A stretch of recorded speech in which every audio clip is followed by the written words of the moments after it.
শ্রী গুরুভ্যো নমঃ হরি ওম। এখন আমরা পড়ব স্বামী নিরাময়ানন্দ মহারাজের লেখা শ্রী শ্রী মা শারদা বইটি থেকে সাধন ও সেবার পৃষ্ঠা নম্বর 30। এটি দীক্ষার বই।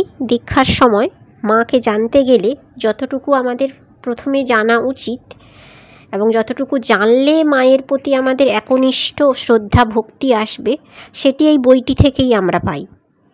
এবং মহারাজরা যখন প্রশ্ন করেন মূলত এই বইটি থেকেই করেন। তাই মাকে নিয়ে আমরা এখন জানব। এর আগে আমরা পড়েছিলাম মা পুজোর আয়োজন করেছেন নহবতে, দক্ষিণেশ্বরে। সেখানে ঠাকুর হঠাৎ করে নহবতে ঢুকে পড়েছেন মায়ের ঘরে, দিয়ে দেখছেন মা পুজোর আয়োজন করেছেন। সেখানে একটি ফটো রাখা আছে ঠাকুরের। তো ঠাকুর সেই ফটোতে ফুল দিয়ে বলছেন কালে এই ছবি ঘরে ঘরে পূজিত হবে।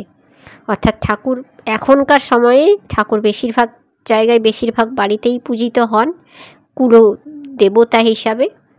সেটি ঠাকুর আগেই কিন্তু ভবিষ্যৎবাণী করেই গেছিলেন। আজকে পড়ব শ্রী শ্রী মায়ের ভাবগোপন রাখিবার সহজাত ক্ষমতা ছিল। তথাপি শ্রীরামকৃষ্ণের মুহুর্মুহু ভাবসমাধি দেখিয়া মাঝে মাঝে তাহারও মনে ঐরূপ অবস্থা লাভের বাসনা হইত।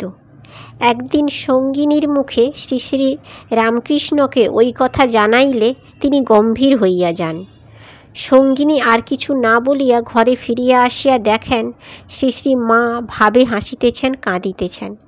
সঙ্গিনী বলিলেন, তবে মা, তোমার নাকি ভাব হয় না?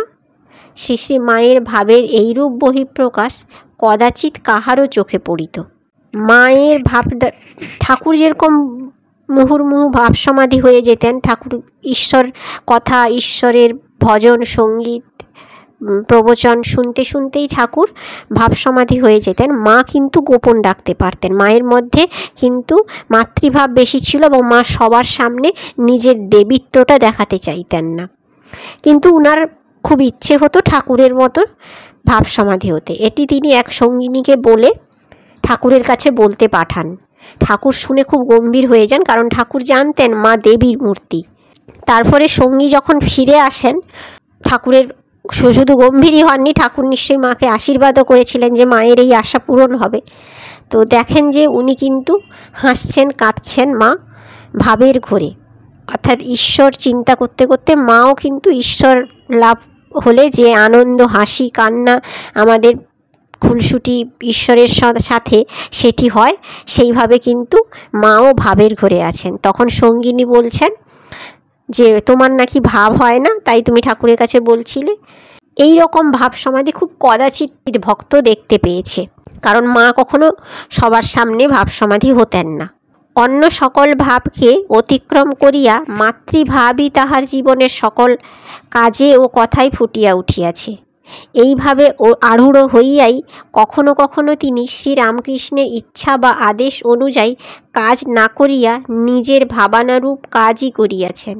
শ্রীরামকৃষ্ণের খাওয়ার ব্যাপার লইয়া এইরূপ প্রায়ই ঘটিত। দু একটি ভক্ত মেয়ে জ্বালা জুড়াইতে শ্রী শ্রী মায়ের কাছে আসিত। শ্রীরামকৃষ্ণের নিষেধ সত্ত্বেও মা তাহাদের ফিরাইতেন না, সস্নেহে কথা বলিতেন। বাবুরাম দু একখানা রুটি বেশি খাইতে দেওয়ায় শ্রীরামকৃষ্ণ তাহাকে বলেন, ওরা ধ্যান ধারণা তপস্যা করতে এসেছে, ওদের এত খেতে দিও না।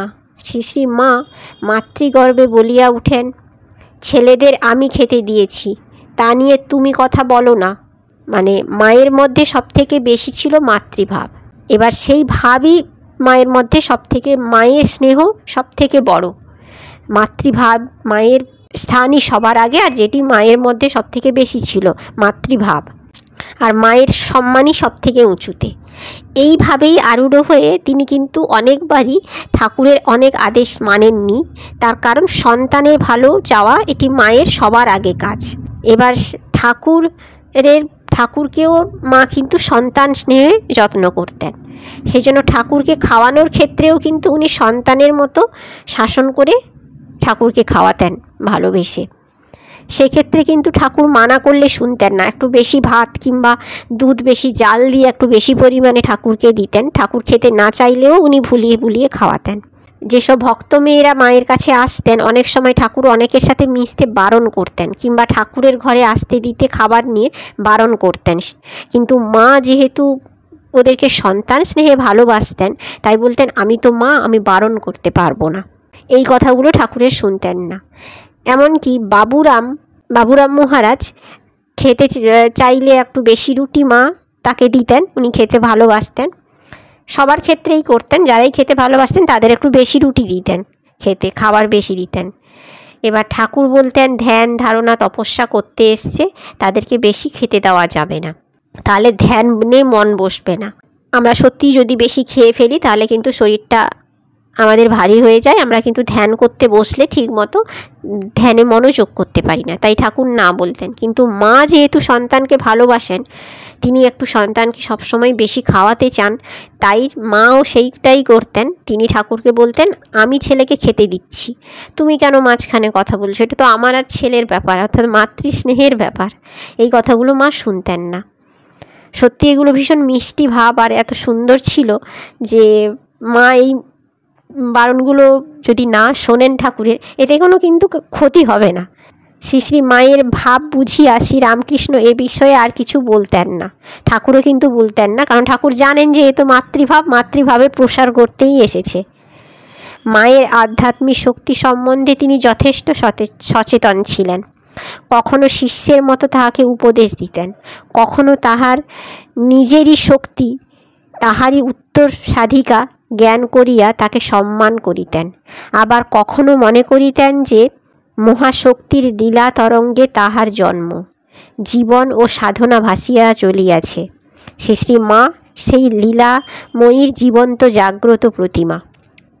অর্থাৎ ঠাকুর এইগুলো বারণ করতেন না, তার কারণ উনি জানতেন যে মা কোন ধরনের আধ্যাত্মিক শক্তি মায়ের মধ্যে আছে। শিষ্য ভেবে ঠাকুর কখনো কখনো মাকে অনেক উপদেশ দিতেন, আবার কখনো কখনো নিজের উত্তরসূরি অর্থাৎ ঠাকুরের অবর্তমানে মা যে মাতৃভাবের প্রসার করবেন, ঠাকুর আগে সেই কারণেই চলে গেলেন, কারণ উনি চেয়েই ছিলেন যে জগতে মাতৃভাবের প্রসার হোক। সেই জন্যই কিন্তু ঠাকুর নিজে সরে গিয়ে মাকে রেখে গেলেন আমাদের মাঝে, আর সেইটা ঠাকুর জানতেন, সেই জ্ঞানে সম্মান করতেন মাকে। আবার কখনো কখনো মহাশক্তির আধারে যে ঠাকুর আছেন, সেই লীলা তরঙ্গে, সেই আদ্যাশক্তি মহামায়ার যে সাধনায় উনি নেমেছেন, সেখানে শক্তিই হচ্ছেন মা, এবং সেই শক্তির জীবন্ত রূপ যাকে তিনি সামনে দেখতে পাচ্ছেন, তিনিই হচ্ছেন আমাদের মা। সেই জীবন্ত প্রতিমা, তাকে সেইভাবেই ঠাকুর সম্মান করতেন। অর্থাৎ নারী জাতির প্রতি কী সম্মান দেখিয়ে গেছেন আমাদের ঠাকুর, সেটা কিন্তু আমাদের ঠাকুর মাকে জানলেই পুরোটা বোঝা যায়। তাদেরকে ফলো করলেই কিন্তু সমাজে আর কোনো খারাপ কাজ থেকে আমরা জড়িত থাকবো না, খারাপ কাজে সমস্ত ভালো কাজগুলোই আমাদের এবার চোখে পড়বে। আজ এইটুকু, খুব সুন্দর একটি কথা আমরা আজকে শেষে এসে জানলাম, খুবই ভালো লাগার মতো। এইভাবেই আমরা জানতে থাকবো, পড়তে থাকবো ঠাকুর মাকে, আরও অনেকটা জানবো। আপনারা লাইক সাবস্ক্রাইব করে রাখবেন আমার চ্যানেলটা। ওং শান্তি শান্তি শান্তি। হরি ওং তৎসৎ। শ্রীরামকৃষ্ণার্পণমস্তু।